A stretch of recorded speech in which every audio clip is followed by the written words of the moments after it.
En Totus Podcast encontrarás contenido de diversa índole que seguro te va a proporcionar esos minutos de entretenimiento que nunca están de más. En épocas de crisis, de cualquier tipo de crisis, las sociedades tienden a llenar los vacíos que dejan su falta de confianza en el sistema, en sus representantes e incluso en su religión, con fetiches muchas veces, y otras con cualquier cosa que les devuelva esa confianza perdida. No sabemos hasta qué punto estamos viviendo una crisis de tales dimensiones en nuestros tiempos, pero antes de llenar tu vacío con demagogos, populistas y oportunistas, nosotros te proponemos hacerlo con humor. Aquí va, una semana más, nuestro granito de arena para ello. Hola, José. Buenas, Antonio. Mira que lo que has dicho en tu introducción me recuerda a la situación del siglo II de la era común en el mundo heleno y romano. Era lo que pretendía. Mi presentación del programa de esta semana era una clara alusión a esa época porque en este programa vamos a hablar de Luciano de Samosata y su diálogo de los dioses.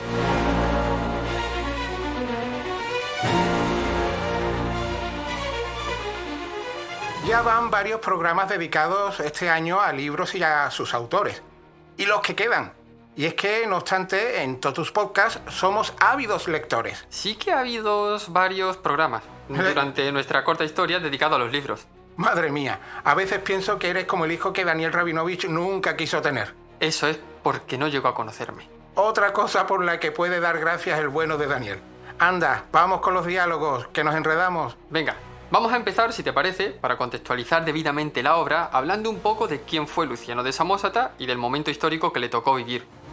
Dale tú, que conoces bien la zona después de documentarte tanto para el programa de los teganites. Pues, por un lado, en Occidente, estamos ante la época de esplendor del Imperio Romano, con Trajano en el poder, asegurando las fronteras y poniendo orden en la administración. En adelante, con Adriano y Marco Aurelio, llegarían los problemas económicos, juntos a otros, y comenzaría la decadencia de este gran imperio.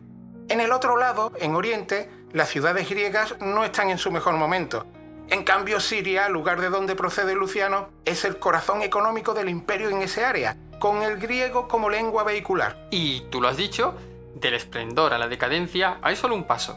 Estas sociedades empiezan a sufrir el cansancio de la debilidad económica del imperio y esto se manifiesta en la crisis religiosa, filosófica y moral. Y el pensamiento griego pues ya no es lo que era.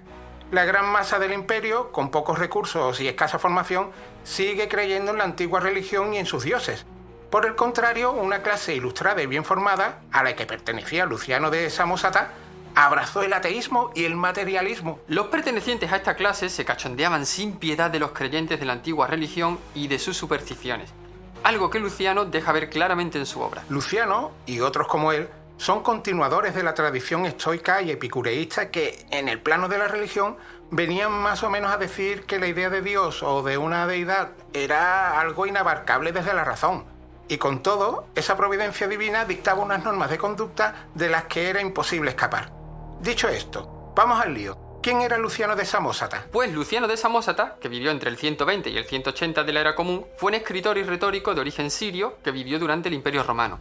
Nació en Samosata, una ciudad de la provincia romana de Siria, y se destacó como un maestro de la sátira y la ironía. Aunque comenzó su carrera como escultor, y más tarde ya se dedicó a la retórica y viajó extensamente por el mundo griego y romano, ganándose la vida como conferenciante y escritor.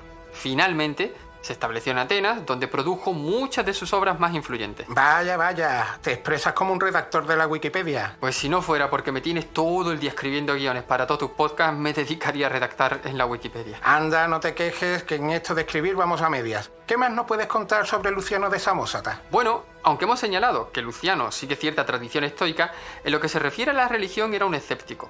En obras como El verdadero relato, parodia los mitos tradicionales y las historias fantásticas, mostrando una actitud crítica hacia los dioses y los cultos religiosos. A propósito, en El verdadero relato, considerada una de las primeras obras de ciencia ficción, Luciano narra un viaje fantástico al espacio, con elementos que parodian las historias de viajeros como las de Homero y Heródoto. Con esto ridiculiza la credulidad y la exageración en los relatos históricos. En el plano filosófico también fue muy crítico el amigo Luciano. Luciano fue mordaz hacia las escuelas filosóficas de su época, especialmente aquellas que consideraba hipócritas o dogmáticas. En el Banquete o los Lapitas y Caronte Critica a los filósofos por no vivir de acuerdo con sus propias enseñanzas. Esa faceta escéptica y combativa la desarrolla muy bien en su obra Alejandro o el falso profeta, donde desenmascara a un falso profeta llamado Alejandro de Abonutico, defendiendo la importancia de la razón frente al fraude y la superstición. Por su estilo y por su defensa de la razón frente a los dogmas, Luciano de Samosata fue un ejemplo para muchos humanistas posteriores, como Tomás Moro. De hecho, tanto la obra de Luciano como la de Moro sufrieron la censura por parte de fanáticos religiosos. Tipo interesante este Luciano. ¿Qué te parece, José, si nos metemos ahora un poco con el estilo del autor? ¿Por qué precisamente eligió la forma de diálogo para esta obra que estamos comentando y para otras? Cierto, y para otras, porque también escribió Diálogos de los Muertos, Diálogos de las Cortesanas, etc. Pero piensa un poco, ¿por qué elegimos tú y yo la forma del diálogo para todos tus podcasts? Porque somos dos. Si fuéramos 3, José, hubiéramos elegido la fórmula del triángulo. Y si fuéramos 4... Seríamos ya mucha gente y probablemente ni tú ni yo participaríamos en el podcast, por lo que irremediablemente volvería a ser un diálogo. Y esa es la razón por la que en Totus Podcast decidimos adoptar el diálogo como forma de contar historias. Era algo irremediable. Era algo irremediable por el número de hacedores del podcast y porque el diálogo se adapta perfectamente a lo que pretendíamos. Narrativamente nos permite dar mayor dramatismo a estas historias.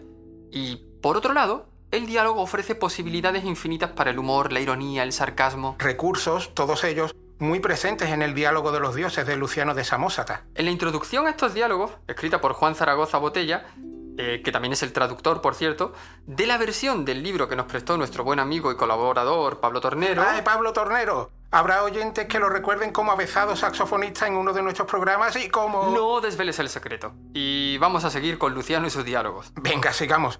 ¿Qué decía Juan Zaragoza Botella en la introducción a los diálogos de los dioses? Pues decía que, y cito palabras textuales, el diálogo ofrece a Luciano posibilidades dramáticas, a veces cómicas, y con la mayor frecuencia satírica.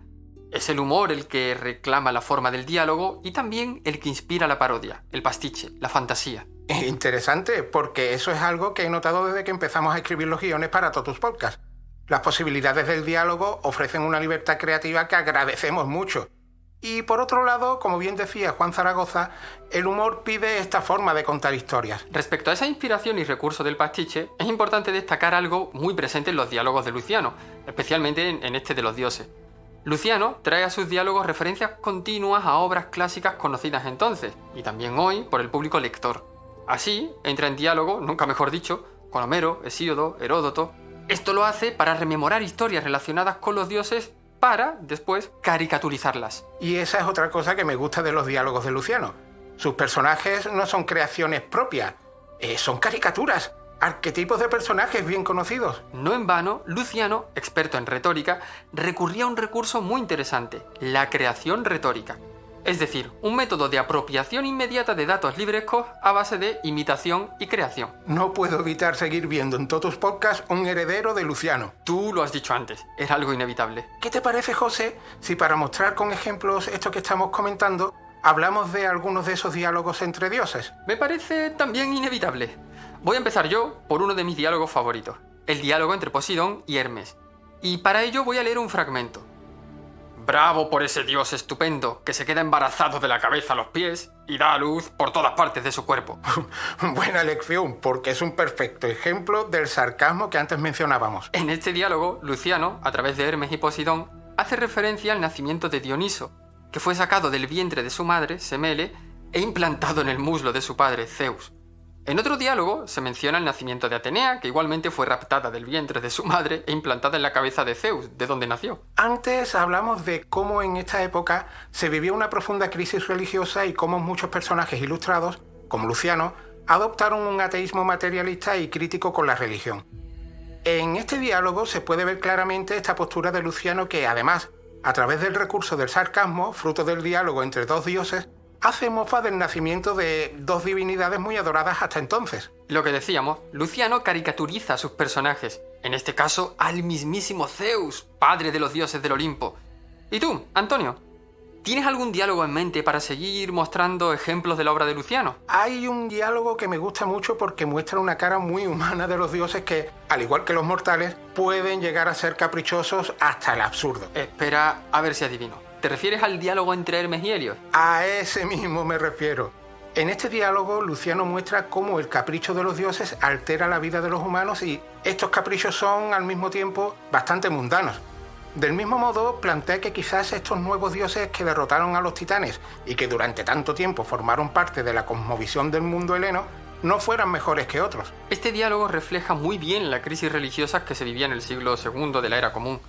En esta conversación entre Hermes y Helios, dios del sol, se lamenta de que Zeus le ordenara que durante 2 días no sacara su carro a pasear.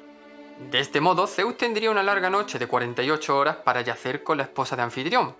Fíjate, Zeus, el más grande de los dioses, pide alterar el orden natural de las cosas por darle gusto al badajo. Siguiendo con lo mundano que pueden llegar a ser estos dioses, que al final se revelan como meras proyecciones de los vicios y virtudes humanas, me viene a la mente el diálogo 15 entre Hermes y Apolo. En este diálogo, ambos se preguntan cómo Hefesto, el más feo y vulgar de los dioses, tiene a Afrodita, la más bella de las diosas, como esposa. La conversación de los dos es la típica conversación de borrachos, de barra de bar, llena de comentarios machistas. Los dos presumen de su belleza y al mismo tiempo, mediante comentarios que, como has dicho Antonio, son más propios de un cuñado en la cena de Nochebuena o de borrachos de barra de bar, cuestionan la relación entre Hefesto y Afrodita. Hay otro diálogo, Antonio, que me encanta. Se trata del 18. En este, Zeus hace una defensa apasionada de su hijo Dioniso. Hera ataca a Dioniso por ser un borracho y un amanerado, mostrando así otras cualidades muy humanas de los dioses, la envidia y los celos. Eso es. Pero Zeus, lejos de ceder a estos celos de Hera, defiende a Dioniso poniendo en valor sus logros y restando importancia a los medios por los que los consiguió. Mientras que Hera, además, culpa a Dioniso de emborrachar a la humanidad y de llevarla a cometer actos atroces y estúpidos, Zeus reprocha a Hera que en este caso el problema no son Dioniso y el vino. Su hijo solo le ha dado a la humanidad un licor que los anima y los desinhibe y que puede ser fuente de creación artística y puede, por otro lado, facilitar relaciones afectuosas, por decirlo con un eufemismo. Para Zeus, en este diálogo, el problema es que los humanos no conocen la moderación.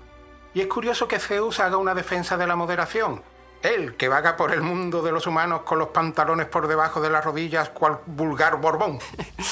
En el diálogo que sigue a este, el 19, hay una interesante conversación sobre el amor entre Eros y Afrodita, a propósito de la moderación y de pasiones desatadas. En ese diálogo, Eros reconoce a Afrodita que no puede herir con sus flechas ni a Atenea, ni a Artemis, ni a las musas, mientras su madre se lamenta de que todos los otros dioses son víctimas fáciles para él. Esto se debe, explica Eros, a que tanto Atenea como Artemis, y como las musas, son diosas completamente dedicadas a un propósito, como si estuvieran tan centradas en este que alrededor de ellas se hubiera desarrollado un campo de fuerza que impidiera la entrada de las flechas de Eros. Este reconoce casi sin decirlo que para herir a alguien con sus flechas, esta persona o este dios tiene que bajar la guardia, estar distraído y dejarse llevar por eso que venimos llamando los placeres mundanos. Tenemos que recordar que en esta época una de las corrientes filosóficas de más éxito era el estoicismo, y parece que Luciano podría haber sido un seguidor de esta filosofía. Respecto al amor, el estoicismo nos advierte sobre el peligro de dejarnos dominar por ciertas pasiones. Atenea, Artemis y las musas eran, en ese sentido, bastante estoicas, si se nos permite decirlo así. Por otro lado, volviendo al diálogo, Eros reconoce además que teme a Atenea y Artemis, diosas guerreras y de mirada fría. Otra debilidad de un dios. Pues hemos dado, creo, bastantes razones para salir corriendo a la biblioteca pública o librería más cercana y hacerse con un ejemplar del diálogo de los dioses. José, antes de despedirnos, creo que ambos llevamos un estilo de vida bastante estoico. ¿Algún pensador del estoicismo en particular que te sirva de inspiración? Y no me digas Epícteto, que a este ya lo mencionamos en el programa de las elecciones. No, ese no. El pensador del estoicismo que se me viene a la mente es Risto. ¿Qué es Risto? Risto estoico.